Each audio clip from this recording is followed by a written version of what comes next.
admin fees, security deposits, application fees. What does all of this mean? Today I'm going to be going step by step in the lease process, how to get qualified, how to be picked out of all the other applicants, and when you move in. Stay tuned. My name is Jordan Baird, your local real estate agent and real estate guru.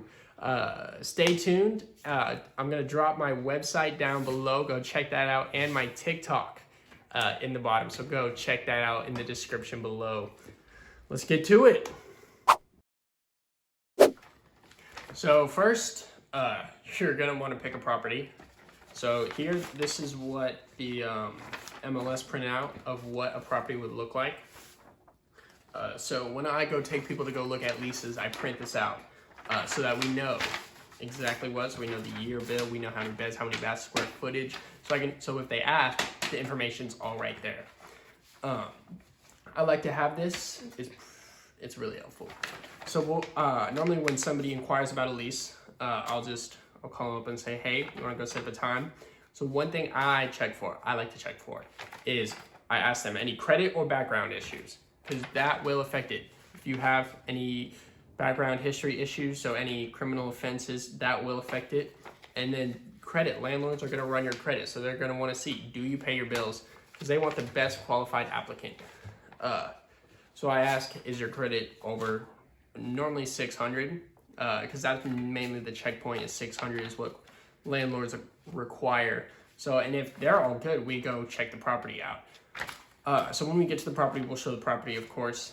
And if they want to put in an application, I'll send them an application. So let's look at what that looks like.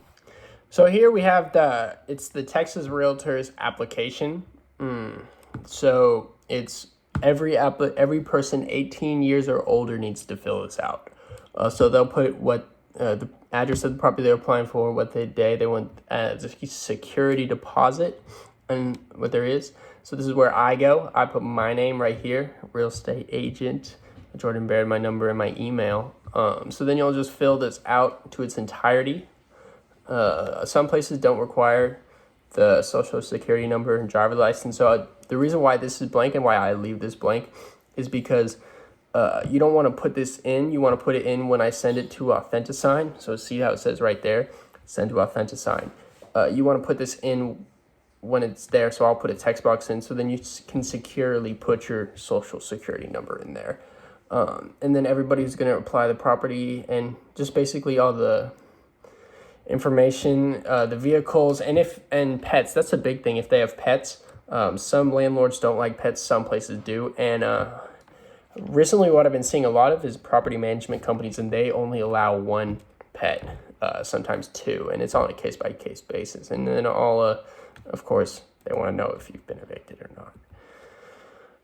And this is just all the fees right here. This is for landlords. So, and then of course the signing, and you would sign right here. So I would put a text box of applicant's signature, and it would just go right there. So when you would fill this out, get it back to me, and then I would send you another one where it's filled out in its entirety, and then you would sign it online, and then it would send me a PDF where I can't edit it. So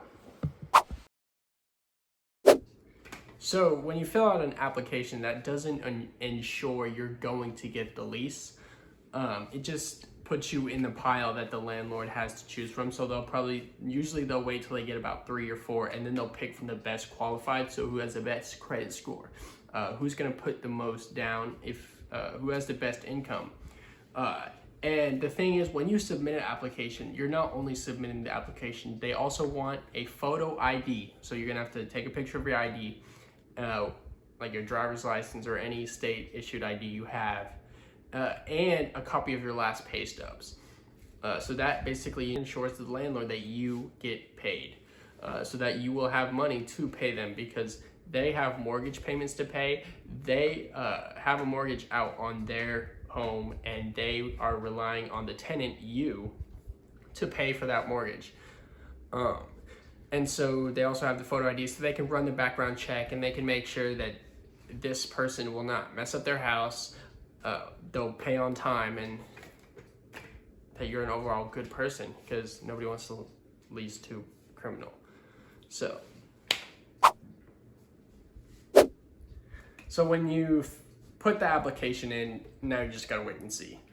So when you put the application in, you put it in with a fee, and that pays for them to screen you. So they'll screen you, see if you have any criminal background issues, credit issues, any problems with previous landlords. And when most places take it after they've screened your application, and they'll check your pay stubs and your photo ID and your application, say, okay, this person does make enough to live at this location. They do, in fact, are able tenants, and then they'll send you an application fee. And normally that is comes straight from the screener. So what I do when I send out application fees is I use my Smart Move. It's really nice, and I just send them a link, and they pay there, and they pay for the screening, and I'm taken out. I'm not the middleman anymore. So when you put that in, they'll screen you, and if you do get accepted, then that's great. But normally landlords will choose about 3 to 4 to pick from, so they have a good choice, and they are conscious about their decision.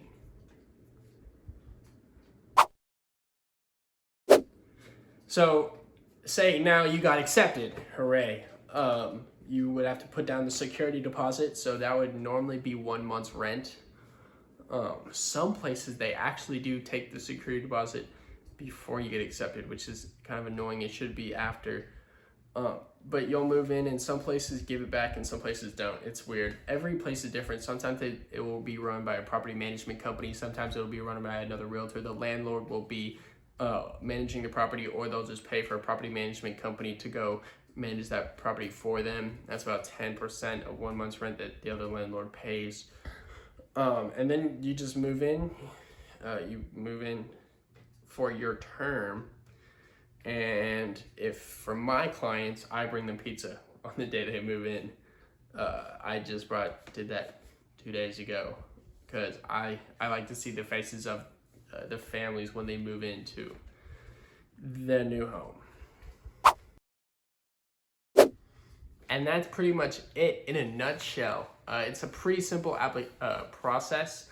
There are some turns and some ups and downs in between it, depending on how smoothly it can go. So if you have bad credit, it could be a lot of negotiating. Say, I'll put double down.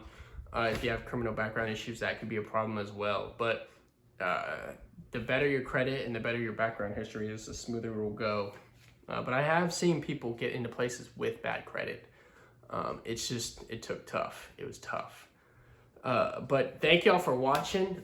Stay tuned for the next video, and comment below what y'all thought of the video, and go check out my website.